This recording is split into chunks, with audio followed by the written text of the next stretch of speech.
McCulloch? McCulloch. As the Germans can say, because we can't put it. I met the man, months ago? Yeah. Yes. 2 months ago in Bath. And he's going to give us a talk on his work. This is his ongoing research work he's doing, and hopefully very successful. Let's welcome Mike.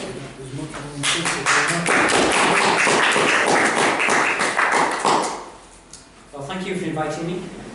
So, sorry for the length of the title, but I'm going to talk about how a unification of relativity and quantum mechanics can get rid of dark matter, and some other applications as well.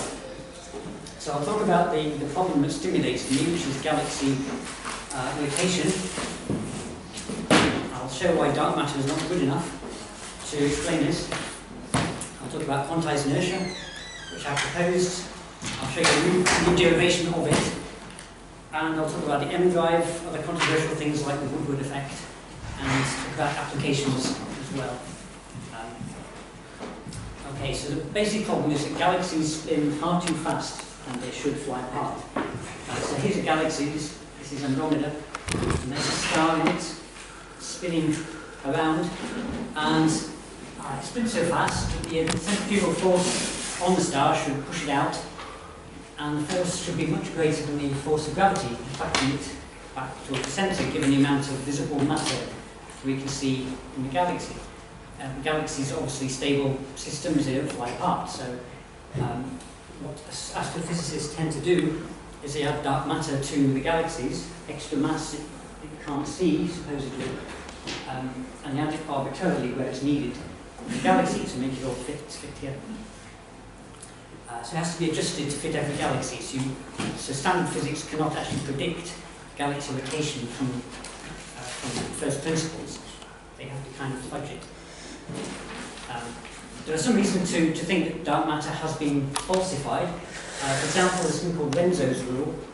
When you look at a galaxy and the rotation rate at different radii, so the red curve shows a rotation at different radii, and when you look at the visible light curve, it's very similar. And this suggests that the rotation is caused by the lit matter, and apparently there isn't another component to it. So this is taken as one reason that might falsify dark matter. Also, dark matter is a very bad idea in another way, philosophically, in that I think it's stalled progress in physics for quite a few decades now. Usually in physics we make a simple hypothesis, we test it on the data, and if it doesn't work we come up with another simple hypothesis. The point of the hypothesis being simple is that there's no way to fudge it, to fiddle with it, if it doesn't work. And in this way, science gradually advances with better and better hypotheses. But with dark matter, it's very complex. You can adjust it as you wish. So if you test it on the data, you can then go back and change the assumptions, and it can become very, very incestuous. So this, in my opinion, stalled progress that we've had for centuries. So I'm going to propose an alternative which is simple, and just to start you off with this, I'm going to show an analogy. Part of my background is ocean physics. So here's a ship, and it's parked at a dock, and there are lots of waves out to sea, of course, but there are fewer waves between the ship and the dock, and that's not just because that area is sheltered by the ship, it's also because only waves that have the wavelength of that gap can exist. So this is the idea of a siege in oceanography, that you need, in harbours you tend to get waves that have the wavelength of the harbour and other ones cannot exist. If it wasn't this exact length, it's actually half the wavelength, isn't it? Then you would have movement at the boundary and friction would damp the wave. So you tend to only get waves like this. So that means that fewer waves exist here than here, so the waves will push the ship against the dock. So I'd like you to remember that analogy. But there is another kind of sea, which I'm sure you all know about, quantum vacuum. So This is my illustration of that. This is Heisenberg's uncertainty relations, saying that the smaller scale you look at, the more uncertain the momentum or energy in that area is. So if you look at a very small scale, you see lots of energy in particles forming. This shows a particle pair forming to conserve momentum and then recombining it a nanosecond later. And particles are also waves, so I show those with the red sine curves. So does this quantum C exist? Well, it's been proven to exist by, although there are debates about this, by the Casimir effect. Hendrik Casimir in 1948, he said that, okay, if this vacuum energy exists and you put two parallel plates in it, then some quantum waves will be able to exist between the plates, like this one, which has nodes at the boundary, but some won't. For example, this one does not have nodes at the boundary, so electrons in the conductor will move to cancel the wave, and so that wave and the other one will disappear, and you'll now have more waves outside than in, so there's more force pushing the plates in than it's pushing them from the inside out. So the plates, you'll see a force inwards and will move together. So that's the Casimir effect, and it's been seen in 1996. Lamelot in France, he was French, but he was actually in America, detected it in 1996 and confirmed that this quantum C is there. So I've talked about a wall, a dot wall, and I've talked about a quantum C. I'd like to introduce you to another kind of wall that you can have, which is more conceptual kind of wall. It's a horizon. So imagine you ran away from this lecture theatre very fast, so fast that you could not hear the sound coming out of my mouth. So I can write this chap here. And if you did that, then at some point, if you're going so fast, you wouldn't hear me, and then I would be behind a horizon for you. So this is a new concept in physics called a horizon, and it applies to light as well as sound, but light can travel obviously much faster. Stephen Hawking has already worked in this area on black holes. What he said was that if you have this quantum C, what happens if you have a black hole event horizon? So you have lots of mass in the centre here, such that light can never get out of this sphere. And then what if one of these particle pairs form exactly on the boundary? One would go out of the black hole, one would go in, and the one that goes in by default, by definition, is lost to somebody looking in from outside. So that would disappear, and the one that's left the black hole would now be free to escape as real radiation. This is now called Hawking radiation. At about the same time, Bill Unruh in Canada, he said, it's actually Paul Davies, Fulling and Unruh, said that if you have an accelerating spaceship, then information, because the speed of light limits information transfer, information can never get to this spaceship from this area behind this so-called Windler horizon. So this is like a black hole event horizon. And if you have a particle pair emitted on the boundary, again, the one that goes behind it is lost, and the one that comes out becomes what's now called Unruh radiation. So this means an accelerating spaceship will see a heat bath surrounding it of radiation, whereas an unaccelerated object in the same space would not see any radiation at all, so they would disagree about what radiation they're seeing, which is quite a strange concept, but it comes from relativity and quantum mechanics. So this all sounds very theoretical. Has it been seen? Well, it's very difficult to see because the wavelength of Unruh radiation is approximately this. So lambda is 8c squared over a, where c squared is the speed of light squared, 10 to the 16, 10 to the 17. So for typical terrestrial acceleration of 9.8 meters per second, this is about 7 light years. A wave 7 light years long, so it's very difficult to detect such things. But one way to see them will be to look at very high accelerations instead. So if you make A very big, about 10 to the 17, it would reduce this to about 1 meter. So one way to do this, and it's been possibly seen, is to use a nanotip. So they had a gold nanotip, very sharp pin with a radius of curvature of, I think it's 0.23 nanometers, and they excited it with a laser, and plasmons went around the bend of the tip, a very high acceleration, and they saw a peculiar light coming off. This was done by Bevis-Lewis et al. Back in about 1994. And then Smolyanov in 2005, he managed to show that this was exactly what you would expect if it was under radiation. So it has perhaps been seen, but it's not conclusive yet. It needs to be repeated. Okay. So what am I doing with this under radiation? Well, I'm using it to explain inertial mass. Inertial mass has never been explained before. It's just assumed that things keep going in a straight line until you stop them. But I think I can explain it in a mechanistic way. So imagine you have an object here, and it's accelerating in this direction, to the right. And that means there's a horizon to its left. So this is a shadow zone. You can never know what's inside this area. So just like the ship against the dock, there are lots of unruh waves in front of it, but only a few unruh waves can exist between the object and the horizon.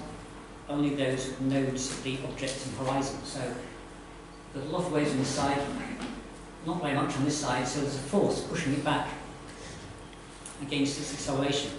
And it will oppose whatever acceleration you add to it. And I managed to show in this paper in 2013 that you get inertial mass from this. It predicts inertial mass. Okay. So, but that's not the whole story, because it's not particularly useful to predict something that's already known. It's always useful to try and predict new things. So what about the Hubble horizon? I've talked about this Windler horizon. There's another horizon at the edge of the cosmos. So if we're in the centre of the universe here, then the further you look away, stars are moving away from us faster and faster. This universe is supposed to be expanding. And at some point, they're moving away at the speed of light. And at that point, we can no longer know anything about them. So there's a horizon there. It's very far away. It's 8.8 times 10 to the 26 meters away. But what effect does this have? Well, it turns out that if you look at it, it tends to damp the waves on this side of the object as well, just a little bit. But it does it at a greater and greater degree if you decrease the acceleration. Because if you decrease the acceleration, you can imagine the Windler horizon gets further and further away, so it starts to look more like the cosmic horizon anyway. So, I showed in a paper before the other one actually that this predicts galaxy rotation, as I'll show. It means that for very low accelerations, the mechanism of inertia itself will start to collapse. It'll be a new, this is a new effect. So, at high acceleration, you have this object accelerating, you have lots of other waves in front. The horizon damps those behind, so it pushes it back against its acceleration. At low accelerations, very low accelerations, the Windler horizon is almost at the cosmic horizon anyway. That's the Windler, that's the cosmic. So now things are being damped symmetrically all around the object. So there's no effect and there's no inertial mass. Okay, so the question is, does it work? Well, as I'll show you in a bit, it does. It predicts galaxy rotation exactly. It reduces the centrifugal force for outlying stars. The stars at the edge are accelerating very, very slowly. So they see long unruh waves, and this effect of the cosmic horizon comes in.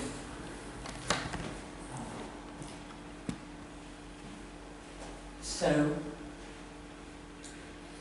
the assumptions I'm making are that inertia is caused by unruh radiation in this way, and also only waves that fit exactly into the cosmic horizon, I tend to use this symbol, are allowed. All the other ones are damped. And if you make those two assumptions, the inertial mass is equal to the original standard one times this factor here, so it's 1 minus 2c squared, speed of light squared, over the acceleration of the object times the Hubble scale. So the great thing about this is that it's very simple, And there's nothing in here that can be tuned, so the speed of light is known, the acceleration is measurable, and the cosmic horizon is known, at least to some extent, to 5% or so. So I published that in MNRAS in 2007. What it effectively means is that it violates the equivalence principle, but not in a way that could have been detected, and I'll try and explain that. So normally we have high accelerations here, right on the x-axis, low accelerations here, and this is the ratio between inertial mass and gravitational mass, so the equivalence principle assumes these are always the same, the green line. There's another theory called MOND, which is empirical, and it says that inertial mass drops, or gravitational mass drops off at very low accelerations. Well, what I'm suggesting, quantized inertia looks very much like that. The ratio between inertial mass and gravitational mass drops off. If you use this formula, and you put it into Newton's second law and gravity law for the inertial mass, then what drops out straight away is the acceleration is the usual one, due to gravity, plus a constant extra term, 2c squared over the cosmic scale. And the great thing is that this new term is independent of mass. So this means that although it strictly breaks the equivalence principle, quantized inertia can't be measured to be doing so. So if you imagine Galileo dropping two balls of different masses off the Tower of Pisa, they have different mass, but they'll still drop together. Because the extra acceleration applied to both of them will be the same. The other great thing is that this extra term is exactly the right size to explain cosmic acceleration. It's the acceleration seen in 1999 at the edge of the cosmos. So it predicts dark energy. So that's the first result. The second one is that it predicts galaxy rotations exactly. So when you work it out, it predicts that the velocity at the edge of galaxies should be given by that. So I can't fudge it at all. There's a gravitational constant, there's the visible mass of the stars only, there's the speed of light, and there's a Hubble scale. And if you compare it with the data, this shows the system mass and solar masses from about 1,000 solar masses right up to galaxy clusters up here. And this is the rotation speed. And the data is the solid line. What I'm suggesting is a dashed line, which agrees with the data given the errors, which are quite large. In this case, 44%. MOND is shown by the dotted lines. This is the sort of theory that was suggested by Mordecai Milgrom from Israel. There was a relationship like that put forward by Philip Morrison in about 1970 to explain the apparent continuity of this relationship up to neutron stars and quasars. Is that somewhere on your scale? Do you mean the Tully-Fisher relation? Maybe I'm wrong. Sorry. You may have been. Is that Tully-Fisher, right? Yes, this is the Tully-Fisher relation, whereas the Tully-Fisher relation needs a constant to be fixed. This doesn't. There's no constant to be fixed. It predicts the constant to be fixed. Okay, there's another comparison here. This is some data from Stacy McCulloch in the US. This shows the expected acceleration of galaxies here. This is the observed one. And the data is the squares. We can see that for low expected accelerations, the observed acceleration is greater. So this is the galaxy rotation problem. And MOND predicts the solid line, and I predict the dashed line. So it agrees with the data for these galaxies. I published this in 2017.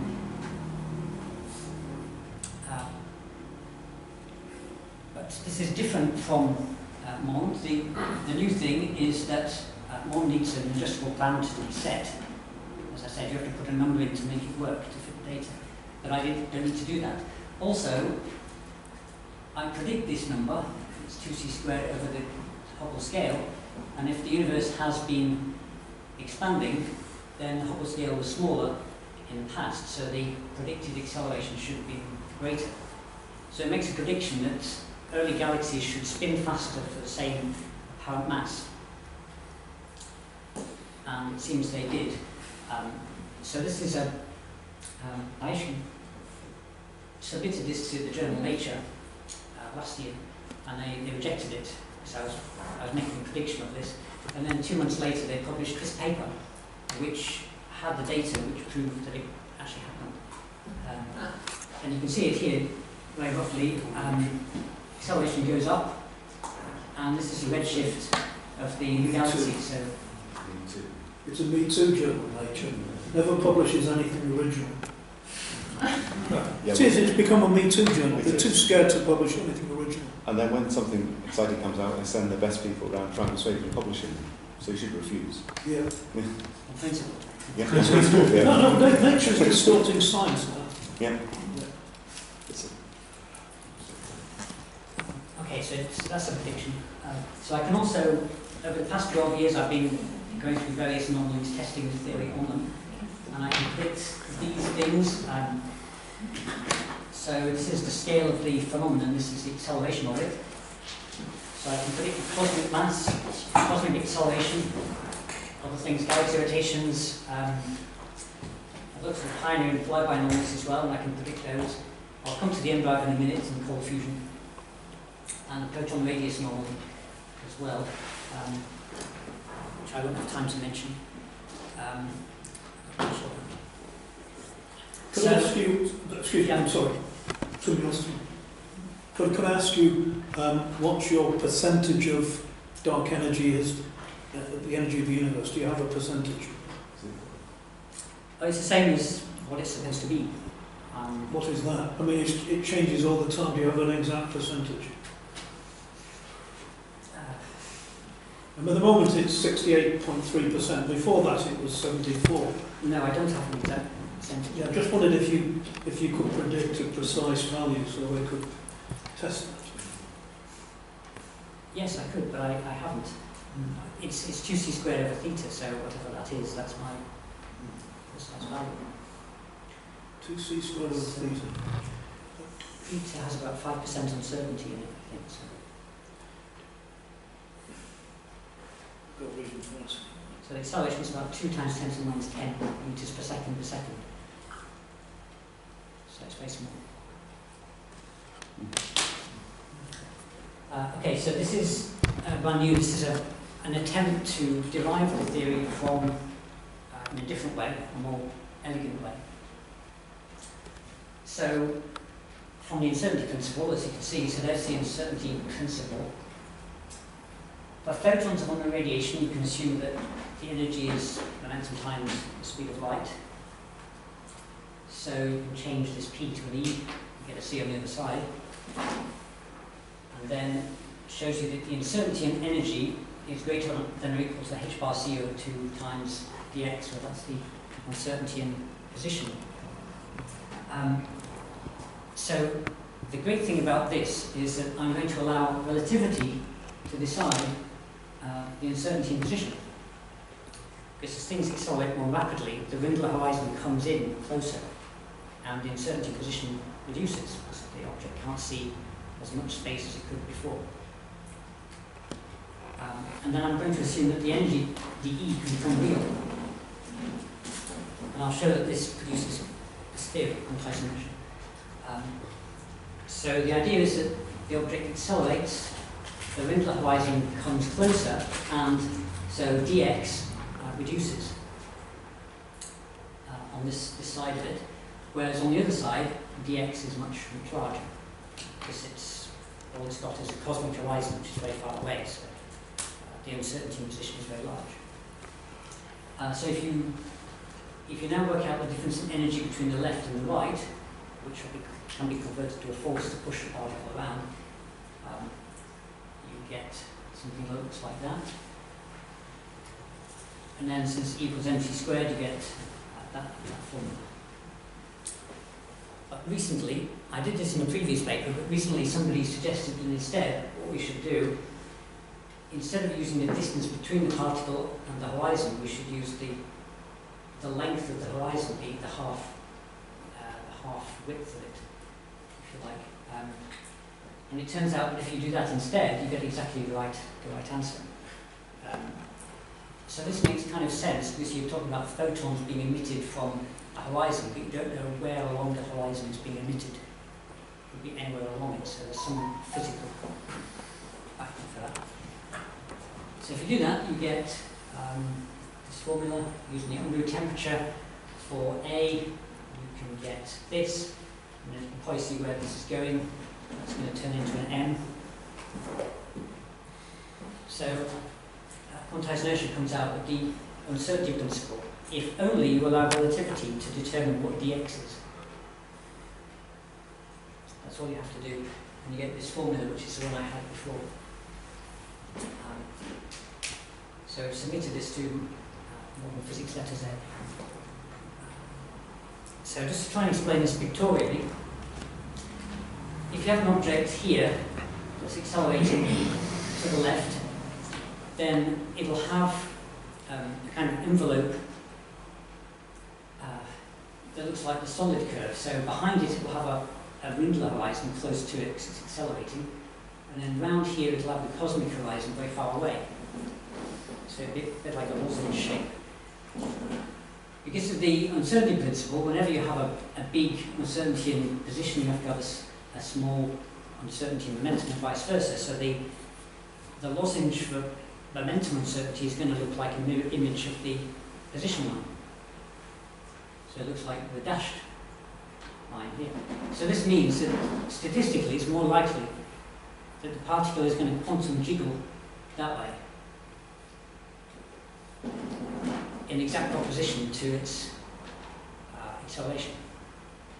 So in this way, quantum mechanics and relativity are together predicting the inertial mass, which is a resistance to any acceleration. So this diagram kind of summarizes the whole thing. So I hope you can see that no matter in which direction it's going to accelerate, it's going to oppose that acceleration. Okay. So the thing to do is try and apply this. So if these objects, if this is an object rapidly spinning, so it's accelerating rapidly, so you can see, so it sees UNU waves all around it, can we damp the UNU waves on one side of it like that, with some material, and make it move towards the horizon? We still have more waves on one side than the other.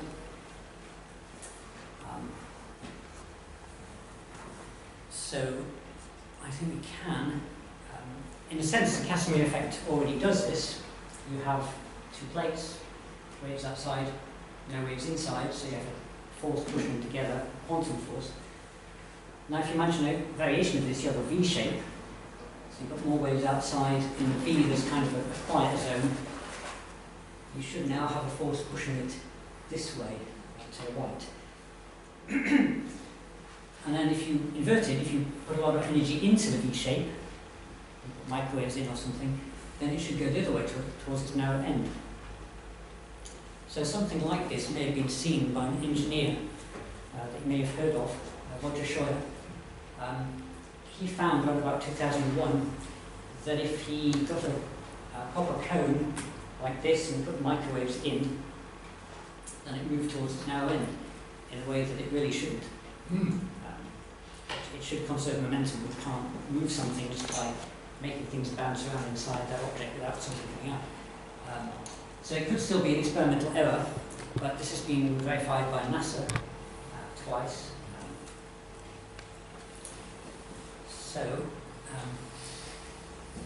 What I think is happening is that this is asymmetrically damping on the waves. If you imagine the cavity, this is the narrow end, the wide end. At the wide end, more UNU waves can exist because it's wider. It's like a larger cosmos, bigger horizon. At the narrow end, fewer waves can exist. So a microwave photon bouncing around inside, every time it goes to the wide end, it gains inertial mass by this mechanism. Every time it goes to the narrow end, it loses it. So it's a bit like a man going backwards and forwards on a ship. Every time it goes to the back of the ship, picks up a weight from the floor and takes it to the back. So eventually the weight of the mass of the ship is moving towards the back, so the ship itself will move towards the front, will move forwards. So this suggests that you will move towards the narrow end. Doesn't this suggest that we have ether? Not exactly an ether, it's an acceleration dependent ether, perhaps. So it's a bit different to the old one. So does it work? Well, this is the formula you get from applying quantized inertia to the M drive. These are all the tests that have been done so far by original ones by Scheuer in London, by NASA in 2014, by NASA in 2016, and quantized inertia predicts them quite well, except for this first one here where it gets the size right, the sign wrong.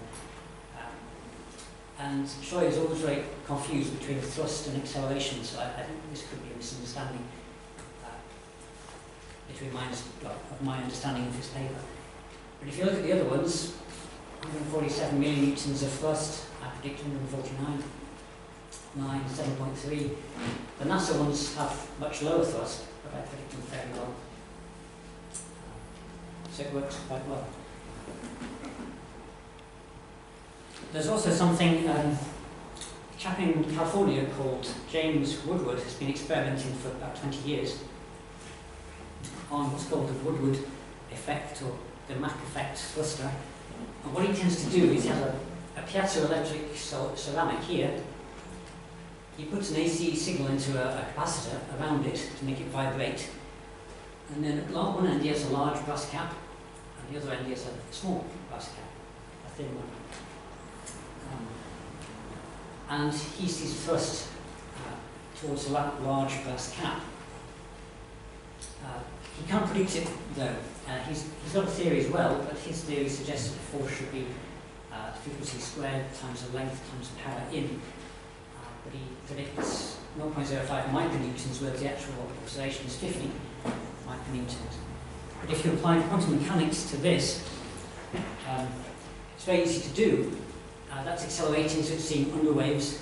It's accelerating very fast. You see short ones, which are damped by the large brass cap on this side, but are not being damped by the thin brass cap on this side. So you'd expect it to move towards the large brass cap. So if you calculate from quantized inertia what force you should get, I've assumed some things. For example, this is a quality factor of the PZT, which I've taken an example in a paper, but I'm not sure that this is correct, 50. But I get a good answer, quite close to the observation. So 24 micronewtons as opposed to 50. So it seems to explain a lot of things, and this is more speculative, but there was an experiment done by a guy called Pokletnov 20 years ago or so. Papers here in Physica C, and he had a superconducting disk, he spun it, and the interesting thing was that he had small crystal size on the upper surface and large crystal size on the lower lower surface. If you spin something fast enough, it'll see underwaves, and this will tend to damp them more at the top than at the bottom because the grain size is smaller. So it should produce a gradient. So it might account for the force that he saw upwards. Okay, so I won't go into there's a way I can explain cold fusion as well, but it's more speculative, so I won't go into it. So I've just been awarded a lot of funding by DARPA, so this is the US Defense Advanced Research Projects Agency. And they came to see me last year and invited me to apply for this. So what they want me to do is to make quantized inertia more predictive, so the mathematics is still quite limited. I tend to work with back-of-the-envelope calculations. These are a proper treatment. And also experimentally to demonstrate the capability to counter gravity. So in order to do this, I've teamed up with Martin Timar in Dresden, who has a proportional lab, and also another professor in Madrid, Spain, who has a proportional lab. So we're going to do some experiments to try and show that we can do this. So they both involve having a very highly accelerated core, which will see underwaves, and then trying to damp it on one side to try and make it lift up. Not actually to counter gravity, but just to show that it can thrust as predicted. So the first idea is a fibre optic loop, where you fire a laser into a loop, goes around, accelerates very fast, and a shield on the side, the thrust should move it towards the shield. So that's going to be done in the grid, experimenting in the grid, and then on a superconducting track, actually, so we can track the movement of the instrument very carefully to see if it's moving. And then the other one, a guy called Travis Taylor from the US, he wrote a paper based on what I was suggesting and said that why don't you look in the optical regime? He thought that an optical M drive would be far more efficient. So instead of having a microwave cavity, he suggested having a laser light with two mirrors in an asymmetric relationship. And this could be 1 million times more effective. And we published this in 2017 in Davis. So, yeah, this is his reworking of the quantized inertia formula, and you can see that it depends on the wavelength of the radiation you're using. So instead of microwaves, use light, which has a much lower wavelength, so it will boost the force. So that's going to be done in Dresden. They will build that. So, just to conclude, quantized inertia, I've suggested this theory which uses relativity and quantum mechanics very, very elegantly, I think. Gets rid of dark matter, and it also does something useful. It predicts a horizon drive, or you might call it an electric rocket.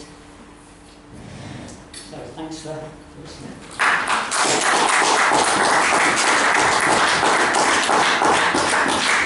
Thank you, Mark. Questions, comments?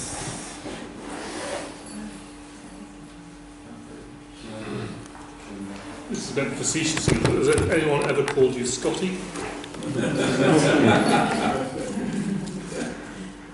Well, my name is Scotty. Scotty from the Enterprise. Okay. Possibly. You talk about Casimir radiation here as well, yes, number of radiation. You talk about a density of that, those modes in space. Now, the density you're using here, is that a universal density, like a physical density, like 10 to 80 kilograms, or are you looking at, Well, when you're talking about the shielding from one side to the other, you're putting numbers in. It's acceleration dependent, you see. The more So- you accelerate, the higher intensity of this radiation you see. So it depends on your acceleration. Okay, good.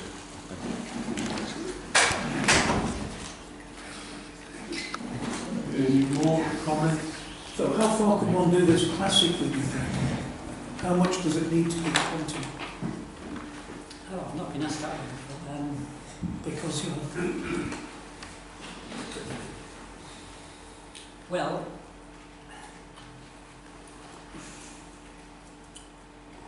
how much Yeah. quantum really comes into it?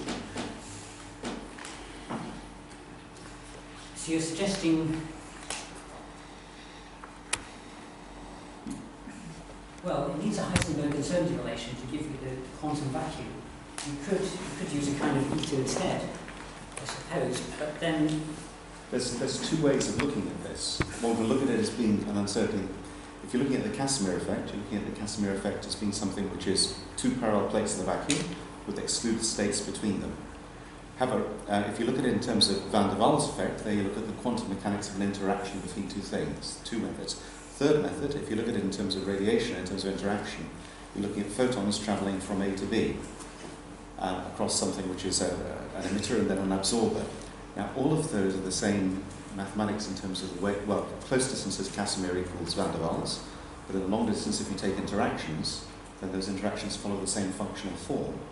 So if one has, so one gets the same form as the Casimir effect from there's no something. way to tell between them. No, not between existing. So you could either take between existing particles, so you take each particle and take all of the combinatorics of all the particles it could interact with, give you the same functional form, but not the same numbers. But the question I asked before was talking about the numbers that you get from the Casimir force, the mass of the physical universe being, what is it, 10 to the, is it 130? 10 to the 152 times different from, yes, much, much larger than the mass of the physical universe. So I think you might be able to get it by classical theory of radiation as well, but I'd need to do the sums. So, okay, but you get the same form, but not, so I don't, anyway, I could be wrong there, so. Do you have any qualms about working for DARPA? Not on this subject. If it was to be used for a bomb, then I would. But it's they've been very good so far. They've said that because it's fundamental physics, it belongs to mankind, and therefore I can publish openly in the future. They've also said that if it becomes too successful, then that may change. Let me worry you, because I've thought about this problem too. Imagine you do manage a gravity shield, an inertia shield, so some material which does give a proper shielding to one half of the universe. Take a ring, put a stone in one end, have a full shield to the rest of the universe. The thing will accelerate from 0 to the speed of light in about that distance. And you've got quite an effective atomic gun. So... Yes. Well, I think history shows no matter what. You're right. It's going to be used positively and negatively. But the point of this is to develop a propulsion system. And I'm very keen to... I think humankind is not free at the moment. We're on a planet, we're on a single planet. It's becoming less free. We have to get off the planet so people can do their own thing. So I'm very keen to do this. But, I mean, do you think America is the way to lead the way of the planet? I think America have committed crimes, but I think they are still the best. Because actually, there's someone who's coming to talk, I'm not sure if he is, what he's talking about here or what he's talking about post-ANPA, but he has been engaged in attempting to, with others, to develop civilian funding for colonization of space rather than nationalistic and militaristic colonization of space. But so far they've been very good. They've said I can publish openly and that the results should be available to all mankind. So unless it's successful. Yeah. I think that's rather a big proviso, but yeah. I wouldn't want to say anything in defence of DARPA or the Pentagon, but I suspect if it was that Elon Musk would impose exactly the same conditions in terms, and I wouldn't be too dewy-eyed about private funding for these sort of initiatives. I think the prospect of its being misused is always going to be there, whatever source of funding is coming from. This is the problem. Yeah, I think one should make the distinction between research that's supported in secret and research that's supported in a public way. This is research that's being supported in a public way. Yeah, that's true. The Russians can also use my work at the moment. Yeah. All my work is openly available, so the Russians. I'm very keen for everybody to have access to it. Right, yeah. Michael, can I ask you a personal question? Yeah, no, that's very important. Have you met any researchers who are obviously competent and qualified who weren't in the public domain? Who were secret then? I haven't. I mean, I'm going to Washington soon, so in a few days. Okay. So I may meet some. And if you had met them, you were probably going to require to sign a non-disclosure agreement. So we couldn't really entirely trust your answer. Don't sign anything. Or if you do, sign Mickey Mouse or something like that, a quick squiggle. Cross your fingers. Kind of a comment. I've been working on methods to surmount the uncertainty principle. These drives now with the uncertainty principle have very limited energy, but we all know that the vacuum beyond the quantum vacuum is infinite energy. And once you can use ballistic programming in a manner that violates the uncertainty principle, I didn't get to finish my talk in Liège last week because I had a number of problems, but I got one slide up that said there's at least 2,000 directed energy technologies, and drives is only one of them, and we're going to have those very soon. You know, I don't have time I don't know to anything. Huh? I don't know anything about that. Well, you know, I've been working on this for decades, so we're at the brink of a paradigm shift. Additional dimensionality has finally been experimentally discovered, but they're timid about it. They're calling them synthetic and artificial, and partly because it's tacking them on to graphene bilayers with superconducting levels, where they're just stacking them on. But once they get a little more into that methodology and take it with a form of topological phase shifting, then they'll be applying it to other devices, which will be low energy and. But do they have experimental thrusters and things like that working? Well, once. I've not seen anything like that. No, you haven't yet. We're just, they have, well, you can look and see the discovery of the artificial dimensions. So that's one, it's a very primitive tip of this iceberg that is looming. Once, that because it's a form of topological quantum field theory, and it's only good right now for anyons in the protected, topologically protected. But with a little more dimensionality to the phase transitions, we will have access to quantum vacuum in a way that violates the uncertainty. We will have access to that infinite energy. Then these drives will be true spaceship drives that will fuellessly take us to Mars or whatever. And that is one of the 24 directed energy technologies that are imminent. And, you know, it's not my place to discuss this right now. I just wanted to make it as a comment. Any more than let's give a big hand and say success with your Thank you. research. Thanks so much.